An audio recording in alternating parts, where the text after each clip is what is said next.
साथियों, गायत्री योग लेखक श्री राम शर्मा आचार्य पृष्ठ 128 से पढ़कर सुनाते हैं।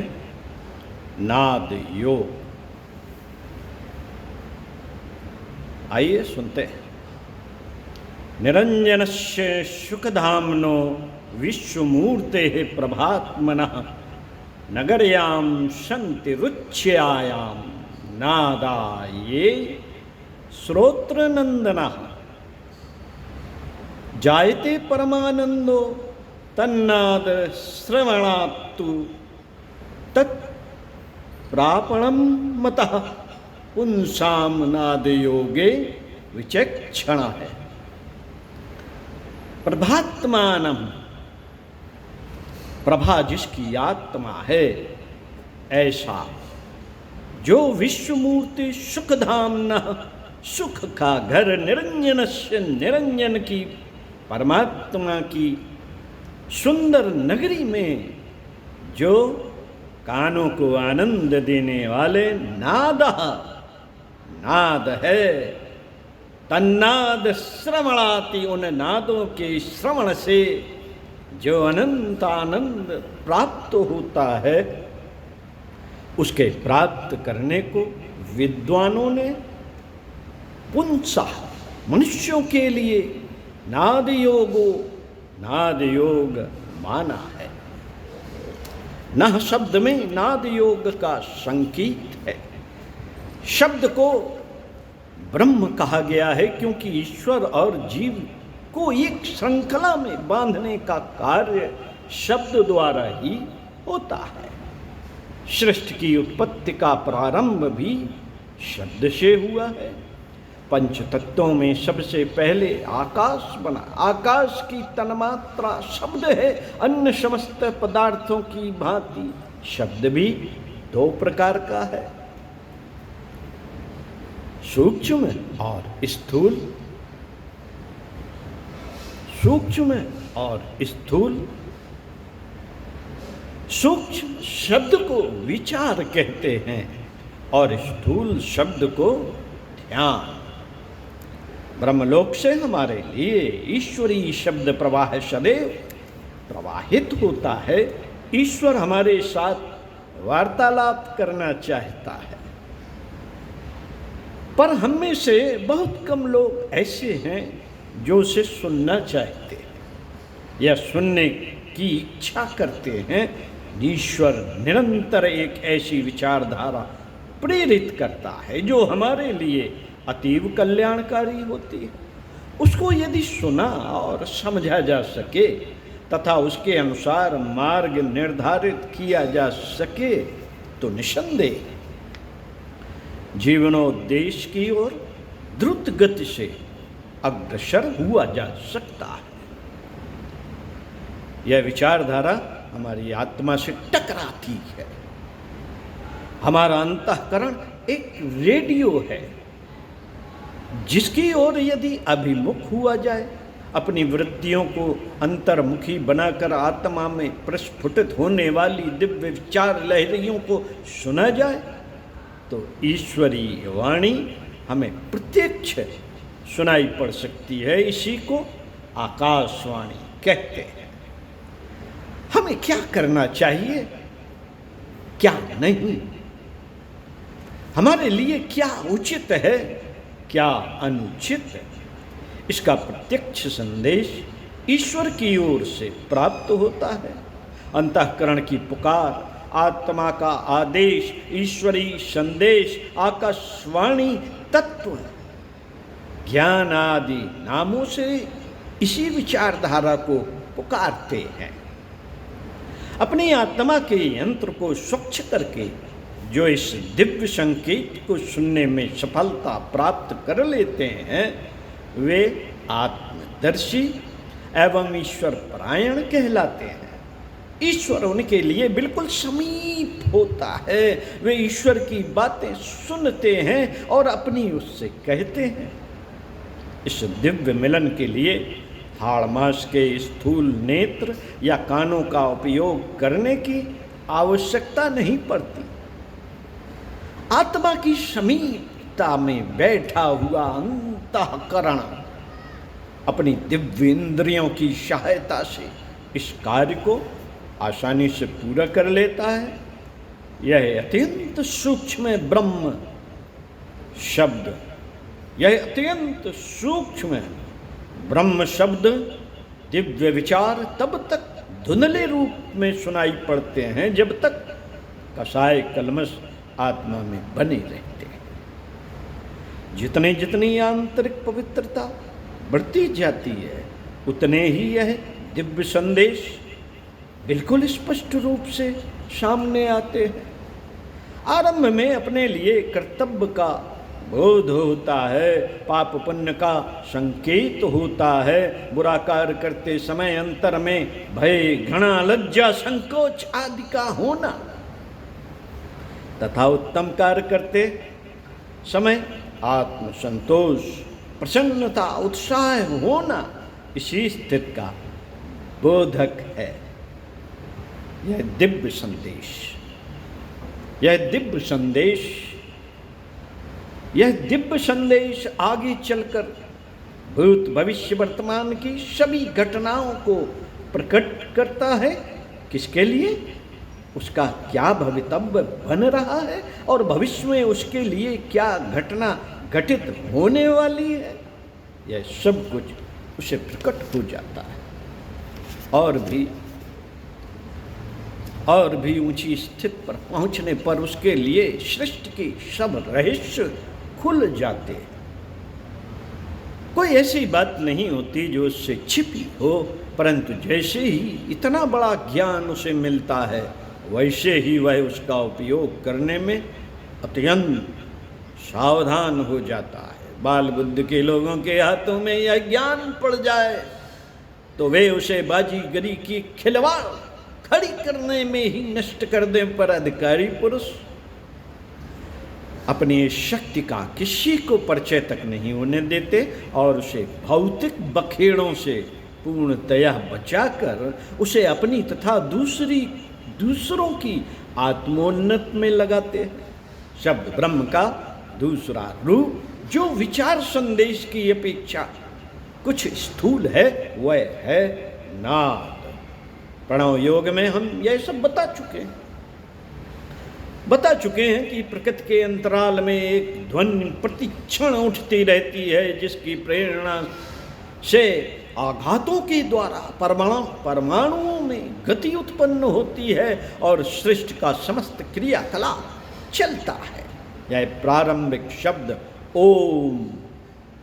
ओम है। यह ओम ध्वनि जैसे जैसे अन्य तत्वों के क्षेत्रों में होकर गुजरती है वैसे उसकी ध्वनि में अंतर आता जाता है। वंशी के छिद्र में हवा फूंकते हैं तो उसमें एक ध्वनि उत्पन्न होती है, पर आगे के छिद्रों में से जिस छिद्र में जितनी हवा निकाली जाती है उसी के अनुसार भिन्न भिन्न स्वरों की ध्वनियाँ उत्पन्न होती हैं। इसी प्रकार ओम ध्वनि भी विभिन्न तत्वों के संपर्क में आकर विविध प्रकार की स्वर लहरियों में परिणत हो जाती है। इन स्वर लहरियों को सुनना ही नाद योग है। पंचतत्वों से प्रतिध्वनि हुई ओंकार की स्वर लहरियों को सुनने की नाद योग साधना कई दृष्टियों से बड़ी महत्वपूर्ण है। प्रथम तो इस दिव्य संगीत के सुनने में इतना आनंद आता है जितना किसी मधुर से मधुर वाद्य या गायन को सुनने में नहीं आता। दूसरे इस नाद श्रवण से मानसिक शक्ति तंतुओं का प्रस्फुटन होता है। सर्प जब संगीत सुनता है तो उसकी नाड़ियों में एक विद्युत लहर प्रवाहित हो उठती है। मृग का मस्तिष्क मधुर संगीत सुनकर इतना उल्लसित हो जाता है कि उसे तन बदन का होश नहीं रहता। यूरोप में गायें दुहते समय मधुर बाजे बजाए जाते हैं जिससे उनका स्नायु समूह उत्तेजित होकर अधिक मात्रा में दूध उत्पन्न करता है। नाद का दिव्य संगीत सुनकर मानव मस्तिष्क में भी ऐसी स्फुरना होती है जिसके कारण अनेकों गुप्त मानसिक शक्तियां विकसित होती हैं।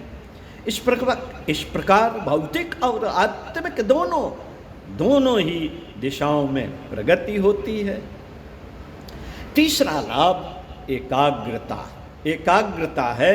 एक वस्तु पर, नाद पर ध्यान एकाग्र होने से मन की बिखरी हुई शक्तियां एकत्रित होती हैं और इस प्रकार मन को वश में करने तथा निश्चित मार्ग पर उसे पूरी तरह लगा देने की साधना सफल होती है।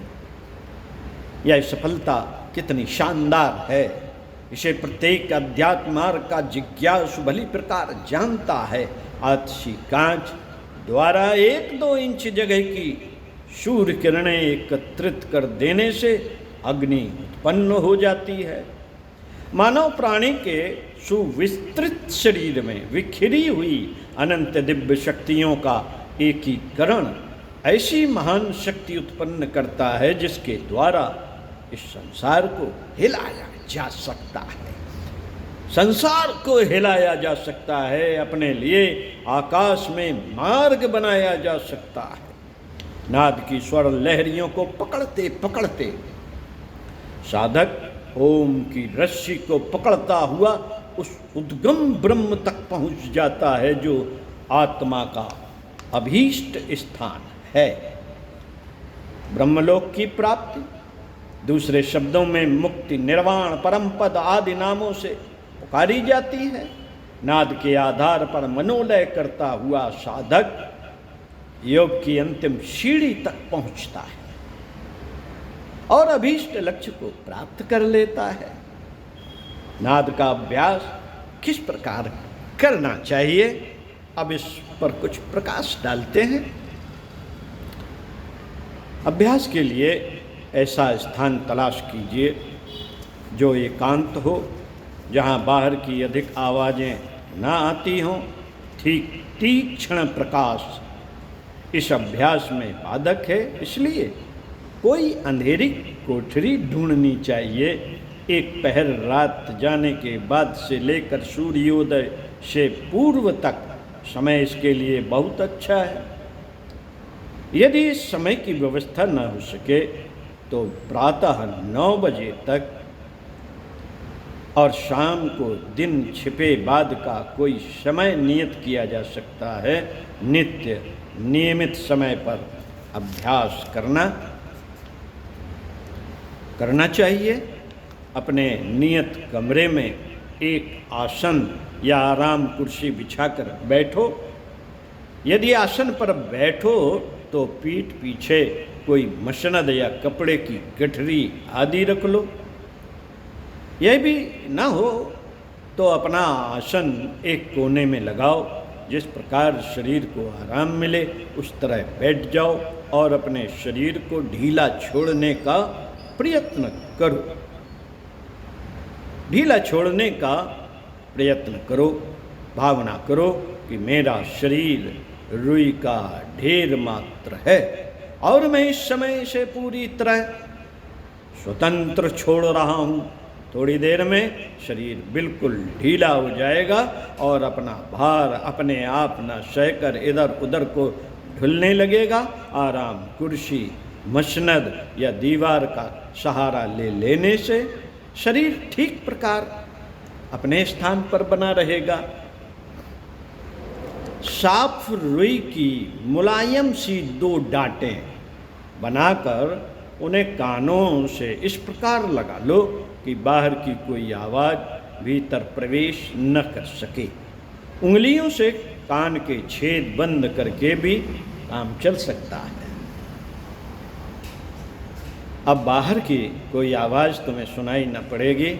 यदि पड़े भी तो उस ओर से ध्यान हटाकर अपने मूर्धा स्थान पर ले जाओ और वहाँ जो शब्द हो रहे हैं उन्हें ध्यानपूर्वक सुनने का प्रयत्न करो।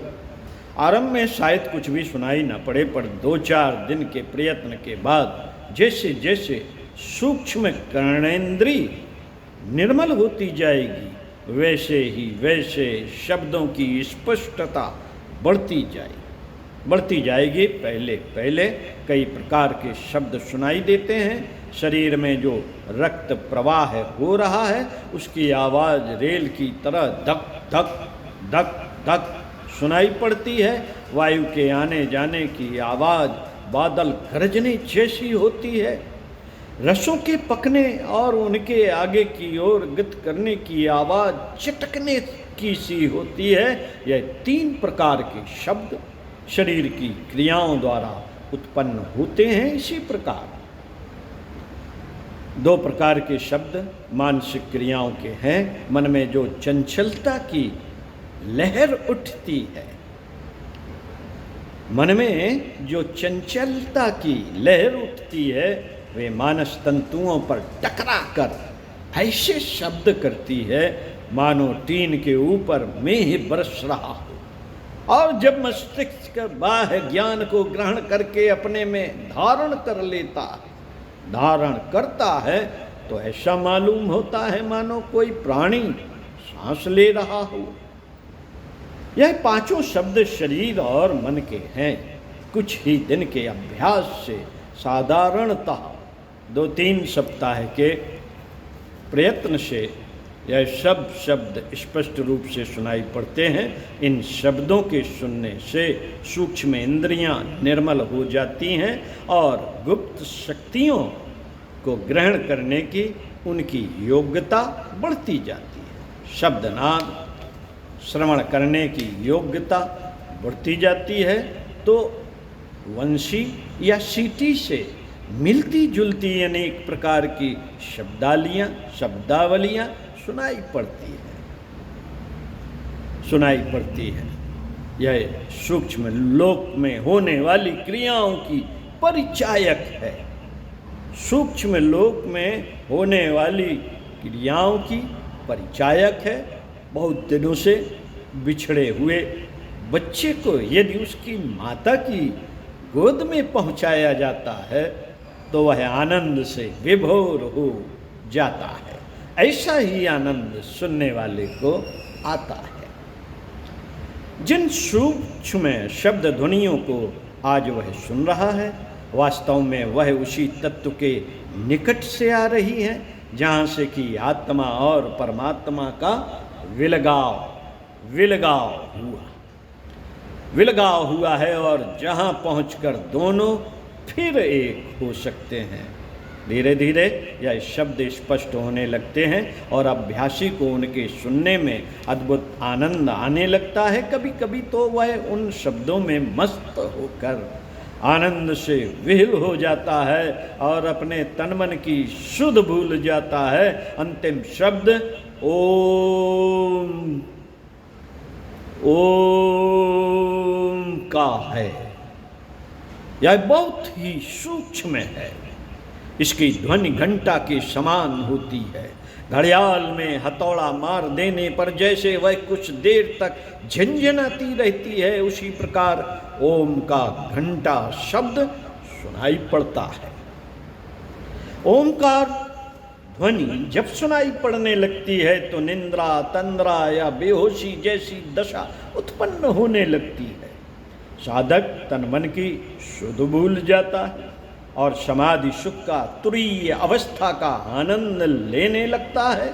उस स्थिति से ऊपर बढ़ने वाली आत्मा परमात्मा में प्रवेश करती चली जाती है और अंततः पूर्णतया परमात्मा अवस्था को प्राप्त कर लेती है। मित्रों, नाद की अतिरिक्त विचारधारा की सूक्ष्म साधना के लिए विचारधारा की सूक्ष्म साधना के लिए रिक्त मानस का अभ्यास किया जाता है। इसे योग के आचार्य सूक्ष्म नाद कहते हैं। सूक्ष्म नाद की साधना इस प्रकार है। आपको बताते हैं, शांत चित्त होकर पद्मासन में से बैठिए, मेरुदंड सीधा रखिए, नेत्रों को बंद कर लीजिए, भावना कीजिए कि आपके चारों ओर अनंत शांति का साम्राज्य है। चारों ओर नीले आकाश के अतिरिक्त और कहीं कुछ नहीं है। अब अपनी त्रिकुटी स्थान पर ध्यान एकत्रित कीजिए। एक कान से कील ठोककर दूसरे कान से निकाली जाए और दूसरी कील दोनों भवों के बीच में ठोककर पीछे मस्तिष्क में पार की जाए तो जिस स्थान पर दोनों कीलें मिलेंगी उसे त्रिकुटी कहेंगे। कोई विचार मन में आने दीजिए, केवल शून्य मन में आने दीजिए, केवल शून्य, शांतमय शून्य। कोई विचार मन में न आने दीजिए, केवल शून्य, शांतिमय शून्य, अनंत शांति, घोर निस्तब्धता की भावना करते रहिए। इस भावना को तोड़ने वाले भाव उत्पन्न हों तो उन्हें रोक रोक कर पुनः उसी शून्य की भावना पर मन लगाना चाहिए। यह रिक्त मानस की साधना आरंभ में तो कठिन मालूम पड़ती है, पर धीरे धीरे उस पर चित्त जमने लगता है। तब उस शून्य लोक में स्थिर एकाकी मन को ऐसा प्रतीत होता है कि कोई सूक्ष्म विचारधारा दिव्यलोक से बहती हुई आ रही है और उसे प्रवाहित कर रही है। मन अनुभव करता है, मन अनुभव करता है कि उसके भीतर क्या संदेश आ रहे हैं और क्या दिव्य संवाद उसे सुनाई पड़ रहे हैं। यह संदेश धीरे धीरे अधिक स्पष्ट होते जाते हैं और आकाशवाणी द्वारा उसे संदेश, संकेत एवं प्रत्युत्तर होने लगते हैं। यह ध्यान साधना के अतिरिक्त साधक का दैनिक व्यवहारिक जीवन अधिकाधिक पवित्र एवं संयमशील होना चाहिए।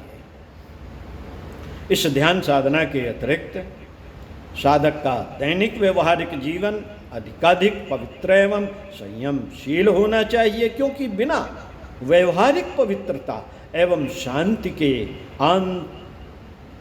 आंतरिक शांति स्थिर नहीं रह सकती और अशांत अंतःकरण में दैवी संदेशों में धूमिल एवं अस्फुट ही प्राप्त होते हैं। इसलिए नाद योगी अपने आचार और विचारों को परम सात्विक रखने के लिए सदा प्रयत्नशील रहते हैं। ओम शांति। अगले वीडियो में पढ़कर सुनाएंगे 12वां योग ग्रंथि योग। तो साथियों, नाद योग की साधना बहुत सरल है। 9 दिनों का यदि अभ्यास किया जाए तो इसका परिणाम स्पष्ट होने लगता है। तो आइए करते हैं नाद योग साधना। ओम शांति।